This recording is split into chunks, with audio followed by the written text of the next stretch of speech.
Bonjour à tous et bonne année 2020. Oui, on est toujours en janvier, donc j'ai toujours le droit de le faire.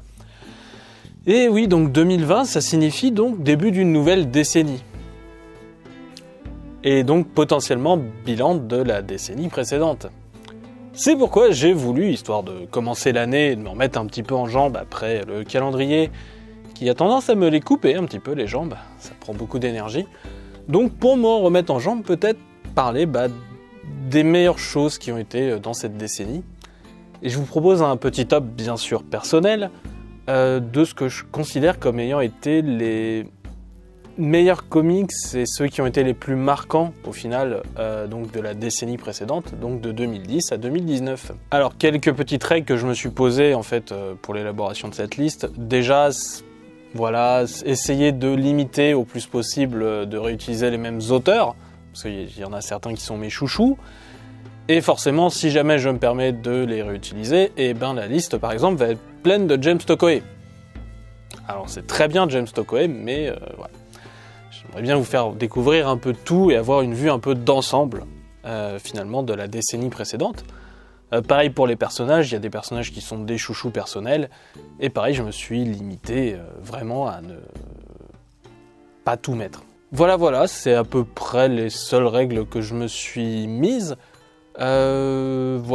Aussi, une dernière règle qui peut être importante, si jamais un titre a été publié entre cette décennie, et disons qu'il a commencé la décennie d'avant, c'est-à-dire 2000-2009.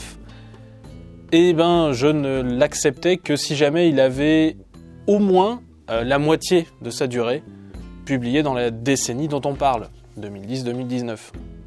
Ça me semblait plutôt logique. Voilà, et maintenant on part de suite sur numéro 20, Dial H. Et oui, cette décennie, à ce qui paraît, DC a connu un vague reboot, bon, même si c'en est pas vraiment au final, que l'on a appelé New 52. Le titre dont on parle aujourd'hui vient de la seconde vague des titres New 52, il s'appelle Dial H. Il s'agit d'une réinvention d'une ancienne série, même de plusieurs séries, il y en a eu plusieurs, donc qui est scénarisée ce coup-ci par un romancier, China Miéville, et qui est dessiné par plusieurs personnes, dont Matteo Santoluco, David Lafemme, et Alberto Ponticelli et quelques autres. Alors l'histoire, elle est plutôt simple, on suit un personnage qui a un nom très DC, Nelson Gent, qui est un homme qui n'est pas très en forme, mais qui a des formes, et qui découvre un vieux cadran de téléphone, et à chaque fois qu'il l'utilise, Nelson devient un super-héros différent. On peut aller de choses très très bariolées, comme Captain Lacrimosa, Sufferkate, ou encore mon petit chouchou, Mr. Chimney. Et c'est une des forces de ce titre, qui, à mon sens, a été l'un des plus créatifs de toute l'époque New 52.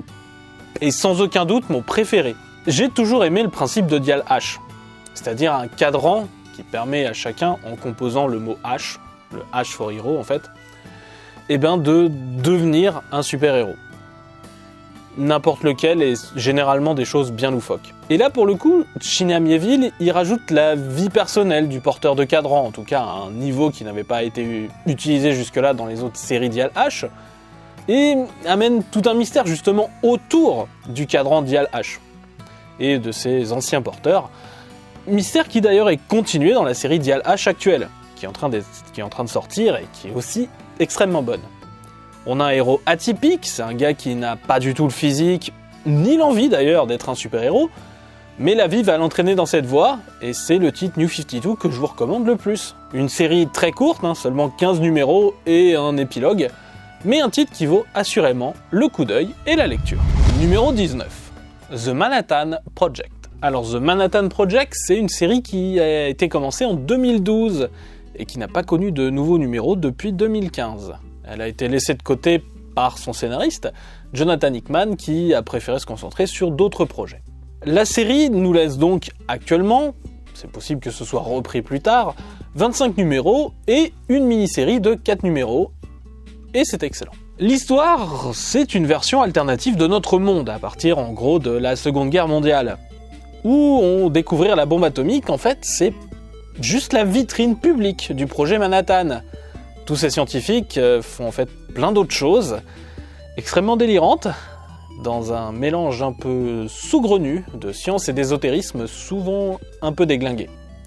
Et petit à petit, ça a tendance à faire évoluer ce monde-là différemment que ce qu'on connaît. En gros, vous y croiserez de la télépathie, des portails bouddhistes, le voyage entre les dimensions, bref, tout est possible dans ce titre, et il y a une question qui titille le lecteur. Comment les scientifiques qui se trouvent ici vont pouvoir prendre, au final, le contrôle du monde ? Ce qui est le but avoué de certains d'entre eux, et surtout du docteur Oppenheimer, que nous suivons dans ce titre. La série est excellente, drôle, fun, délirante, assez dérangeante, même parfois. Vous n'y trouverez pas un compte-rendu détaillé du projet Manhattan, mais bien une virée dans un monde où Enrico Fermi, auteur du paradoxe de Fermi, qui nous explique que nous ne pouvons pas rencontrer des extraterrestres, est lui-même un extraterrestre. C'est un titre quand même plutôt malin, Hickman contrôle moins son intrigue que d'habitude, ce qui fait que les personnages sont un peu plus vivants et un peu moins robots que d'habitude, et du coup ça lui permet de laisser un peu de souffle à l'histoire pour respirer, et du coup le dessinateur Nick Pitara en profite pour mettre un peu de vie et de folie dans l'histoire. Avis aux amateurs donc d'histoires alternatives et de bons délires, The Manhattan Project est un très bon titre. Numéro 18, Superior Spider-Man. Superior Spider-Man. Entre 2013 et 2014, le scénariste Dan Slott a décidé de raconter les aventures du méchant Dr. Otto Octavius, ou Dr. Octopus, qui se retrouve ce coup-ci dans la tête de Peter Parker. S'ensuit l'une des séries Marvel qui m'a plu dès le départ, et dont encore aujourd'hui j'y pense en me disant que c'était vachement bien. Alors, soyons francs, j'ai toujours tendance à trouver que les aventures de Spider-Man suivent un peu toujours le même schéma, pas désagréable, mais cette série a gentiment changé les choses en changeant le personnage principal. Otto a enfin accès à l'hubris qui a toujours été refusé à Peter Parker, ou si jamais il lui a été accepté, pas pour une très longue période, et généralement il y avait un retour de bâton. Ça permet de varier un peu de la formule de base, et bon sang ça fait du bien. En plus, 3 dessinateurs de talent se sont relayés sur le titre, bon un peu plus, mais bon voilà, les principaux sont quand même Ryan Stegman, Humberto Ramos et Giuseppe Camuncoli. Et c'est vraiment un très bon titre que je recommande. Et il faut faire évoluer Spidey. Numéro 17. La Ligue des Gentlemen Extraordinaires, la trilogie de Nemo. La Ligue des Gentlemen Extraordinaires. C'est une excellente série de réinvention des personnages littéraires qui vivraient tous dans un même monde, un peu comme dans les uchronies du Newton Universe. Cette série est écrite par Alan Moore et dessinée par Kevin O'Neill. La série est constante en qualité depuis son tout début. Et de 2012 à 2015, l'équipe a sorti 3 histoires, nommées la trilogie de Nemo, après coup. On y suit Jenny Dakar, qui est la fille du Capitaine Nemo originel, dans des histoires lorgnant vers Lovecraft en 1925 vers les Montales hallucinées, dans la deuxième histoire face à des versions des docteurs Caligari et Mabuse à Berlin en 1941, et enfin dans la troisième histoire donc en 1975 vers le monde perdu de Conan Doyle en pleine Afrique du Sud. Toujours pleine de références, mais pas de façon envahissante que dans la suite officielle de la Ligue, qui s'appelle Century, que pour le coup, j'ai un peu de mal, justement, c'est trop, il y a trop de choses. Pour moi, ces 3 aventures renouent avec la simplicité en fait des premières histoires, qui me plaît énormément, toujours écrite et dessinée de main de maître par un duo qui a déjà amplement prouvé son mérite. Bref, du tout bon. Numéro 16. My favorite thing is monster. Ma chose préférée sont les monstres. Alors... Ceci est la première œuvre d'Emile Ferris, une dame qui a été touchée de paralysie à l'âge de 40 ans et qui a suivi une école d'art pour réapprendre le mouvement. De 2010 à 2017, elle a travaillé sur ce roman graphique de 700 pages. My Favorite Thing is Monster. C'est une histoire en fait qui raconte l'enfance d'une enfant nommée Karen Reyes dans le Chicago des années 60, qui est passionnée par les monstres et qui va devoir enquêter sur la mort de ses voisins du dessous, dans la tension sociale des années 60. Et c'est magnifique. Tout est dessiné comme si Karen Reyes, la petite fille, en fait, dessinait l'histoire sur son petit carnet rempli de lignes. On a encore les trous pour les anneaux sur le côté et tout. Le tout est pratiquement dessiné juste au stylo bic et au feutre, et c'est visuellement incroyable. Alors, l'histoire, elle est inspirée quand même de l'enfance de l'autrice Emile Ferris, et ça part dans énormément de directions différentes, ça recourt à des effets de style permanents pour rendre son histoire prenante. L'œuvre est immensément difficile à décrire, hein.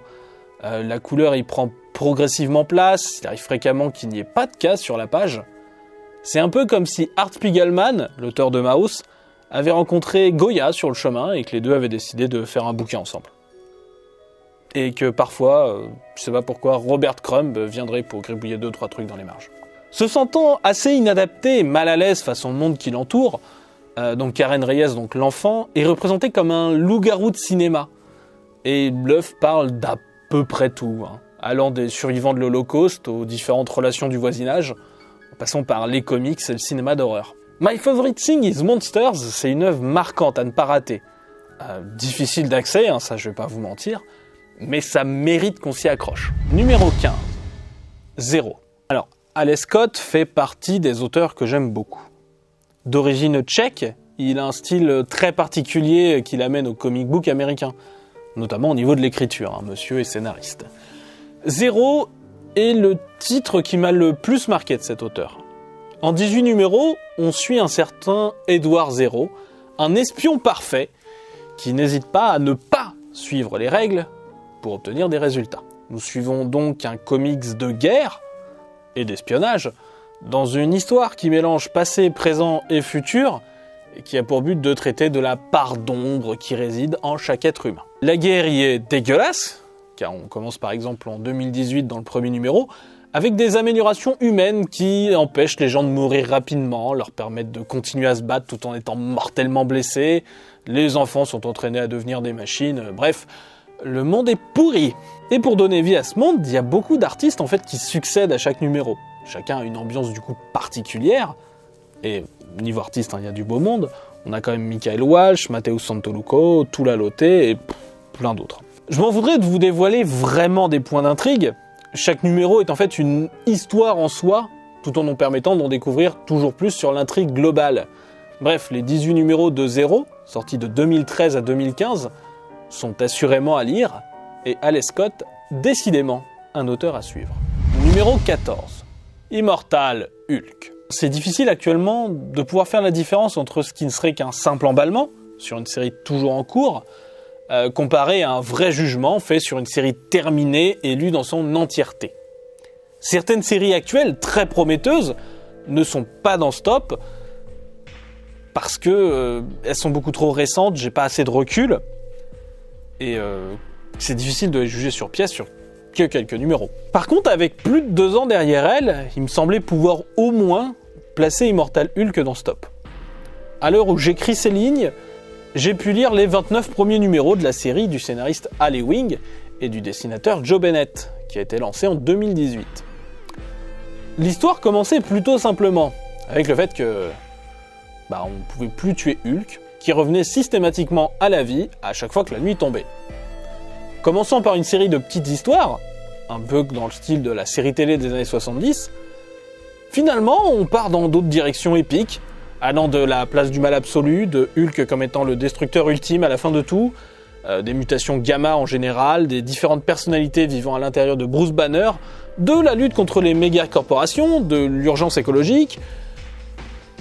Immortal Hulk, qui est un excellent titre, et qui se paye, en plus de tout le reste, le luxe de résumer le travail de certains des plus influents créateurs sur le personnage, comme tout le travail de Peter David sur l'état psychologique de Bruce Banner, et de ses tractations avec ses sombres démons verts. Ou gris, ça dépend. Le titre est une claque à chaque mois, et fait déjà partie des plus grands runs effectués sur le Colosse de Jade. Par contre, faut pas déconner, Peter David, il reste devant. Numéro 13. Godzilla Half Century War.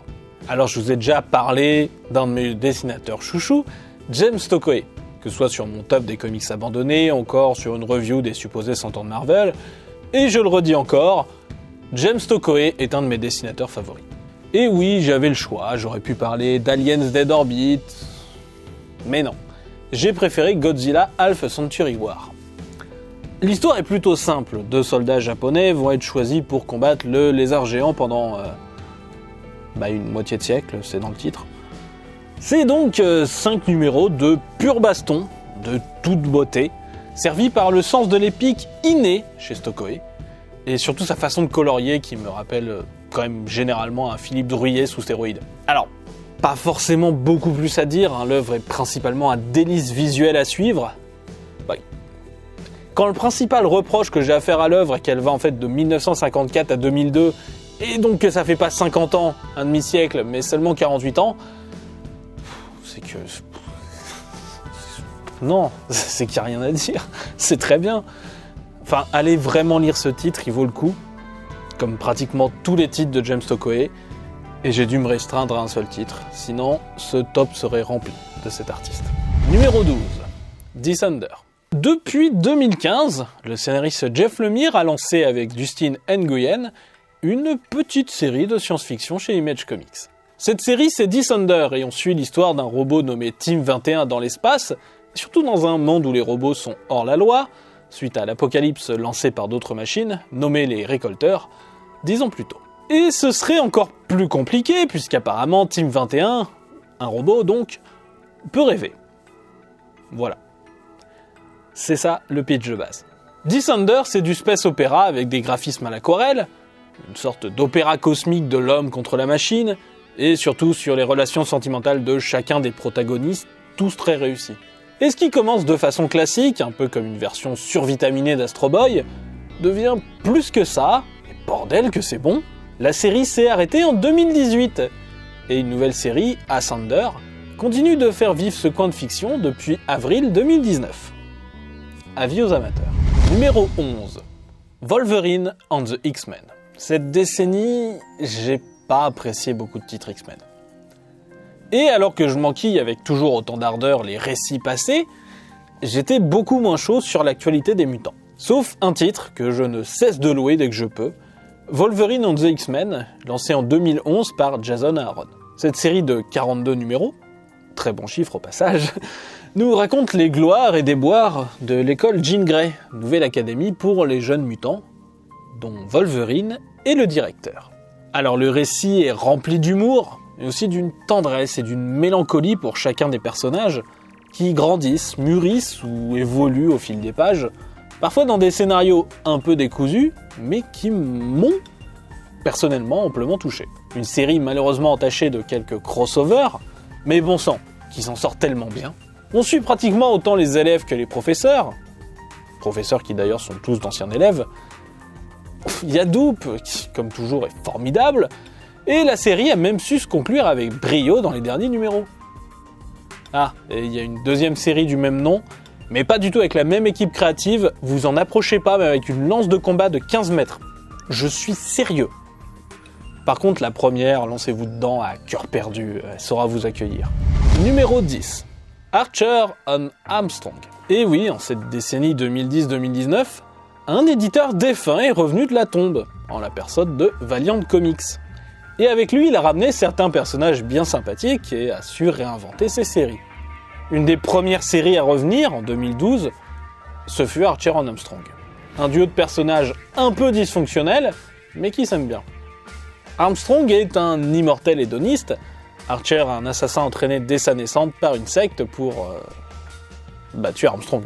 Forcément, ça se passe pas comme prévu, et les voici à faire le tour du monde pour vivre des aventures loufoques, tout en se battant contre les différentes sectes et attraper tous les Pokémon. Non, ça peut pas être ça. Cette série est scénarisée par Fred Van Lente et dessinée par Clayton Henry, ce qui me rappelle forcément une autre série que j'adore, et dont les personnages ressemblent beaucoup au duo d'Archer on Armstrong, à savoir The Incredible Hercule. Et oui, on y retrouve le même type d'humour déjanté, d'inventivité débridée, mais aussi de cohérence dans l'univers proposé, et l'aventure vaut largement le coup. Numéro 9. TMNT, ou Teenage Mutant Ninja Turtles. Autre revenant, les Tortues Ninja. Leur carrière a débuté en comics il y a de cela bien longtemps, et les voici de retour. Relancés en 2011 par l'éditeur IDW, ou IDW si je dois le prononcer à la française pour que les gens comprennent, cette nouvelle version des Tortues est honnêtement la meilleure série sur les 4 Chevaliers d'Écaille en comics. Relancée par leur co-créateur Kevin Eastman, le scénariste Tom Waltz, qui est venu avec le plan global, et le dessinateur Dan Duncan, qui laissera ensuite sa place à plein d'autres personnes. En résulte une série qui réinvente les Tortues, harmonise un peu les différentes versions, qui avaient tendance, soyons francs, à être très différentes l'une de l'autre, sans oublier de nous réserver des surprises, et plein de moments pour développer les personnages. Niveau aventure continue, on est sur une des meilleures séries du moment. Elle a su garder un assez bon niveau de qualité sur la durée. Si vous aimez les Tortues Ninja, foncez, il n'y a pas à réfléchir. Et si vous n'aimez pas les Tortues Ninja, car vous en connaissez éventuellement que le dessin animé, jetez-y un œil quand même. Il y a moyen que ce que vous y voyez vous plaise. Numéro 8. Thor. Jason Aaron est donc 2 fois dans ce top, puisque l'on va parler ici de son run sur Thor, qui a commencé en 2012, et qui s'est arrêté juste là, toute fin 2019. Et bon sang, dans l'ensemble, quelle bonne saga! Une saga qui nous montre notre personnage de sa simili-adolescence à sa vieillesse en tant que roi à la fin de tout, qui lui fait douter de son mérite, ce qui lui fait perdre son marteau, récupéré par un autre personnage important de son entourage, l'évolution de ce nouveau personnage jusqu'à son dénouement épique, et enfin une guerre de tous les royaumes scandinaves, annoncée tout au long, et qui a enfin lieu, alors que le personnage habituel recommence tout juste à reprendre ses marques. Bref, une saga, une vraie, dans le sens littéraire, et ça marche très bien sur ce personnage. Viking, je rappelle. J'ai pas vibré autant sur les aventures des dieux scandinaves depuis Walter Simonson, en tout cas pas sur une durée aussi longue, et c'est un sacré compliment à faire, croyez-moi. Thor, dans sa globalité et la consistance de son écriture, mérite amplement sa place. Numéro 7. Seconds. Seconds n'est pas, comme on l'entend parfois, la deuxième œuvre de Brian Lee O'Malley. En fait, c'est sa troisième. C'est juste que tout le monde a oublié l'existence de sa première. Donc, rien à voir au niveau du titre, comme quoi ce serait sa deuxième œuvre. Par contre, c'est bien celle qui vient juste après le retentissant succès de Scott Pilgrim, et qui sort 4 ans après, en une seule traite, en un roman graphique. L'histoire tourne autour de Cathy, la chef d'un restaurant nommé Seconds, qui marche plutôt pas mal, et qui s'apprête à ouvrir une succursale à son premier restaurant, un second Seconds. Malheureusement, tout va de travers, que ce soit son couple qui commence à battre de l'aile sérieusement, les travaux du nouveau resto qui n'avancent pas, des incidents en cuisine, son ex qui revient dans sa vie, et même une mystérieuse jeune fille fantomatique qui apparaît avec un champignon qui semble donner le pouvoir de revenir sur certains choix faits dans sa vie. Bref, d'avoir une seconde chance. Mais à quel prix, au final? Seconds est bien plus maîtrisé que Scott Pilgrim. Peut-être un peu moins fougueux ou jubilatoire, mais infiniment supérieur en termes de personnages et du traitement de leurs émotions. L'histoire démarre lentement, mais il s'agit vraiment, pendant environ 2 chapitres, de mettre tous les personnages en place, de créer le tableau de jeu. Et ensuite, Brian Lee O'Malley fait montre d'une vraie virtuosité dans l'usage de ses personnages, dans toutes les évolutions qu'il fait entre eux.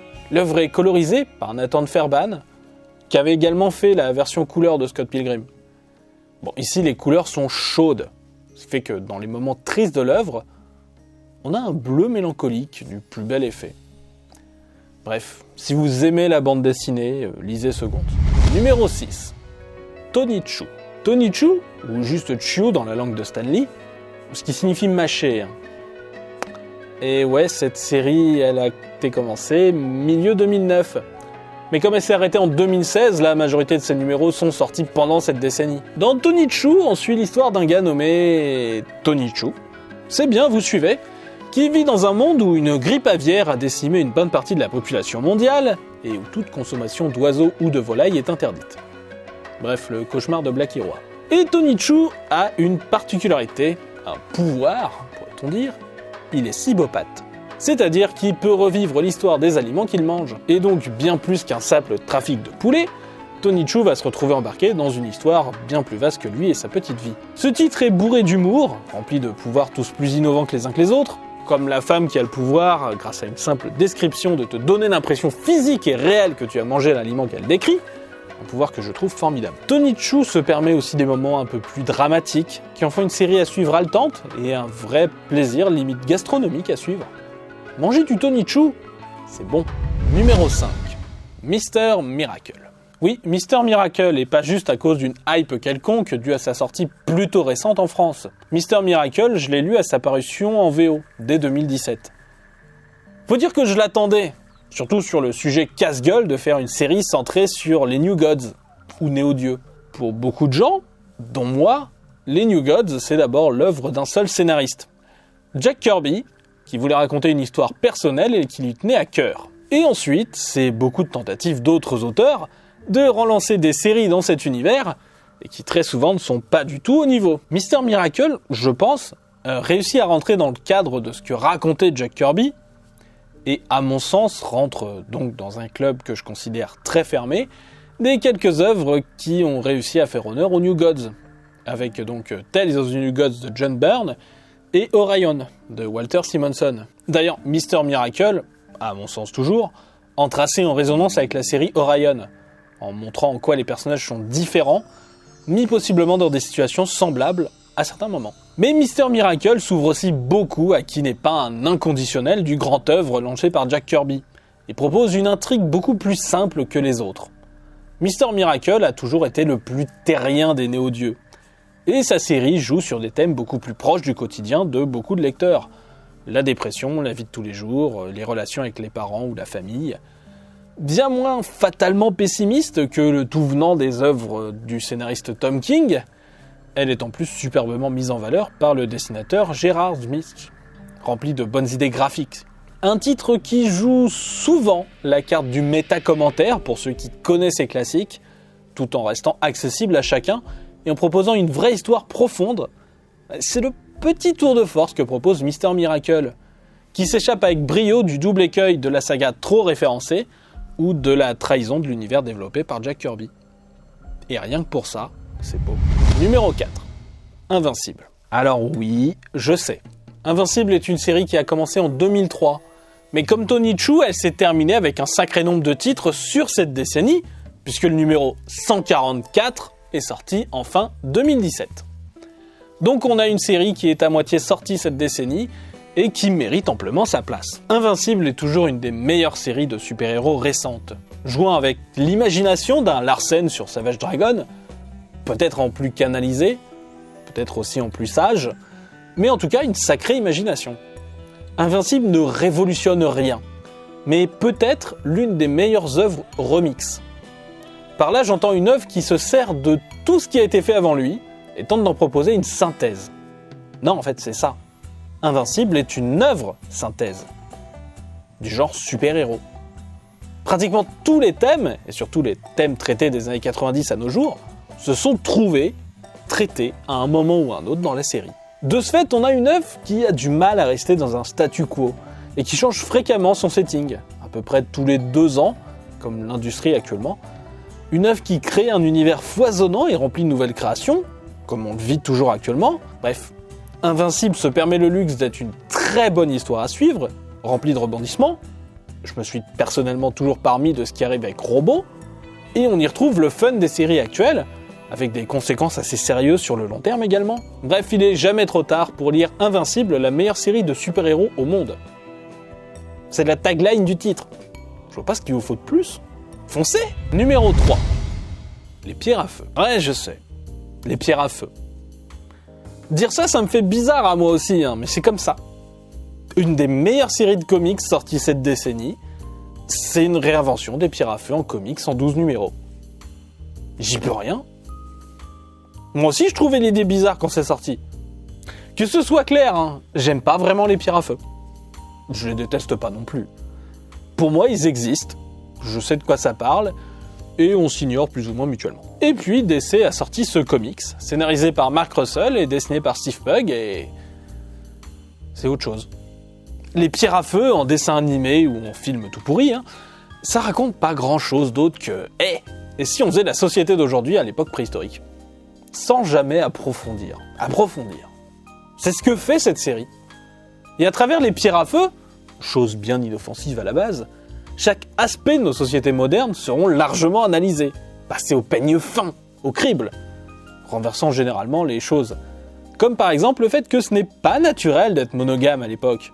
Le rejet que cela implique de la part d'une partie de la société, reflet social au final de beaucoup d'autres relations entre adultes consentants à notre époque. La guerre y est traitée, je veux dire Fred et Barney sont des vétérans un peu traumatisés. Les hommes de Néandertal sont exploités comme de la main-d'œuvre bon marché venant de l'extérieur. Fred Pierre à Feu porte une cravate car il veut croire au rêve américain, mais ne semble plus vraiment y croire. Pensez jamais dire ça des pierres à feu, mais c'est excellent. Foncez. Yabadabadou! Et même ce simple cri, ils ont réussi à lui donner une origine et une force évocatrice. Mais foncez! Numéro 2. Saga. Saga est une saga de comics lorgnant largement sur le space opéra, qui est publié depuis 2012 et qui est bien toujours en cours. L'auteur Brian K. Vaughan estime que la série devrait durer 108 numéros au total. Et je dis oui, et je les attends. La série commence sur un couple, Alana et Marco, des extraterrestres membres d'espèces qui se sont longtemps fait la guerre, bref, des sortes d'amants interdits à la Roméo et Juliette sur fond de guerre galactique. Mais aussi sur leur enfant, Hazel, qui naît dans le premier numéro et qui nous sert régulièrement de narratrice. Et à partir de là se tisse un univers de mondes, de personnages et d'idées parfois délicieusement barrées qui font qu'on sera là pour tout le voyage. Oui, il est 108 numéros.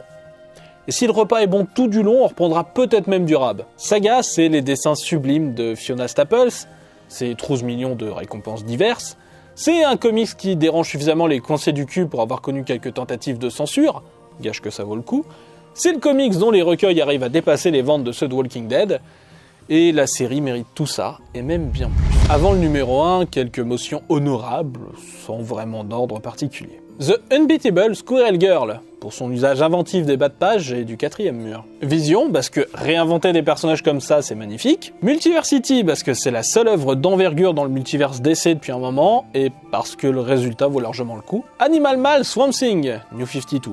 Pour avoir créé une bonne coopération entre deux titres et une bonne intrigue bien ficelée. Les X-Men de Hickman, pour extrêmement bien commencer et en espérant que ça durera. Savage Dragon, pour continuer à me faire suivre son univers, même si je suis pas toujours en accord avec ce qui est fait. Mais je suis là, Larsen. Doomsday Clock, pour l'appel désespéré d'un auteur envers la direction de DC. On a déjà eu des notes de service moins longues, mais rarement aussi jolies. Numéro 1. Hellboy en enfer. En 2012 a commencé une série de 12 numéros qui ne s'est achevée qu'en 2016. Le rythme lent des sorties était sans doute le prix à payer pour que ce soit Mike Mignola en personne qui dessine en plus de scénariser Hellboy. Ça faisait longtemps. Hellboy in Hell n'est pas vraiment la fin d'Hellboy. Et en même temps, ça l'est. D'autres œuvres vont sortir après, signifiant de manière plus prononcée la fin des séries Hellboy, BRPD, tout ce qui va avec, et même l'intrigue globale d'Hellboy.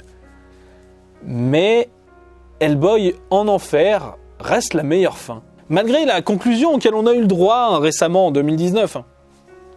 Si vous avez un jour ouvert un comics Hellboy et que vous êtes dit que c'était cool, sachez qu'Hellboy en enfer reste à ce jour la forme la plus condensée de tout ce cool qui est capable de procurer Hellboy. Une sorte de synthèse de tout ce qui est capable Mignola, qui se lâche à fond en dessinant tous les résidents des enfers, tout en procurant une fin pour son personnage, Hellboy, sans être la fin. Bon, l'histoire est, sans spoiler, je veux absolument pas, l'histoire est mélancolique à souhait, elle demande clairement quand même par contre d'avoir lu au moins les numéros importants de la série, ce qui donne des infos sur le passé et l'ascendance d'Hellboy.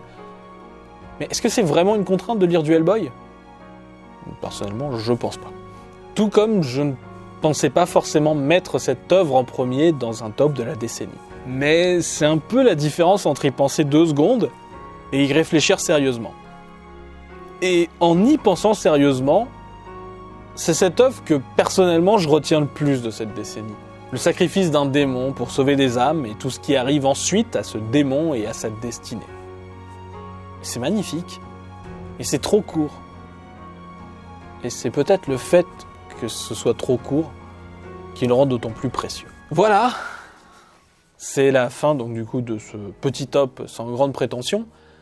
Mais j'espère vous avoir donné envie de parcourir certains de ces titres parce que je pense qu'ils valent tous au moins le coup. Forcément pour des types de lecteurs différents, mais je pense vraiment que là on a, alors pas forcément, si on en a la crème de la crème, je pense, de ce qui est sorti dans cette dernière décennie. Voilà, à bientôt.